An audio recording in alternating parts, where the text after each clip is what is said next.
Hyderabad chamber of small traders and small industry के सदर मोहम्मद अल्ताफ मेमन की ज़ेर सदारत हैदराबाद की तमाम यूनियन अंजुमनों और एसोसिएशन का इजलास चैम्बर सेक्रेटरीट में मुनक्किद हुआ। सदर चैम्बर अल्ताफ मेमन ने इजलास को आगाह करते हुए कहा कि हुकूमत सिंध की एनर्जी क्राइसिस इमरजेंसी के हुक्म के नफाज और कारोबारी औकात कार में रद्दोबदल पर छोटे और दरमियानी ताजिर हजरात बहुत परेशान थे।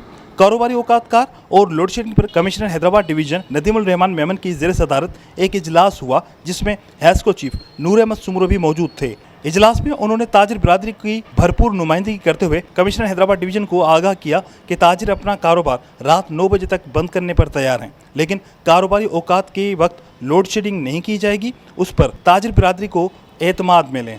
जिस पर कमिश्नर ने हैस्को चीफ के साथ Hyderabad chamber of small traders and small industry के वफ्द की मुलाकात तय की। हैस्को चीफ से मुलाकात में तय पाया कि शाम 3:45 से रात 9:45 तक हैदराबाद के 39 फीडर्स जो हैदराबाद, लतीफ़ाबाद और कासिमाबाद के ज़्यादातर तिजारती इलाकों को कवर करते हैं, उनमें लोड शेडिंग नहीं की जाएगी, जिसको हैस्को चीफ और बाकी तमाम अफसरान ने दुरुस्त फैसला करार दिया। लेकिन अब भी कई तिजारती इलाकों में बेवक्त लोड शेडिंग हो रही है, जो काबिल मुज़म्मत है। सदर चैम्बर ने कहा कि इस वक्त लॉ एंड आर्डर की सूरत-ए-हाल बहुत ख़राब है।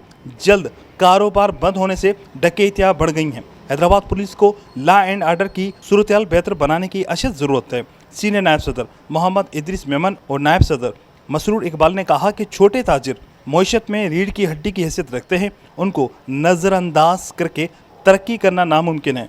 ज़िला इंतज़ामिया ताजरों के साथ ताउन करे और ताजिर हजरात भी हुकूमत के दिए हुए वक्त पर अपना कारोबार बंद करें। कैमरामैन उमर हयात के साथ इमरान शलकियारी, धूम न्यूज़ 24/7 हैदराबाद।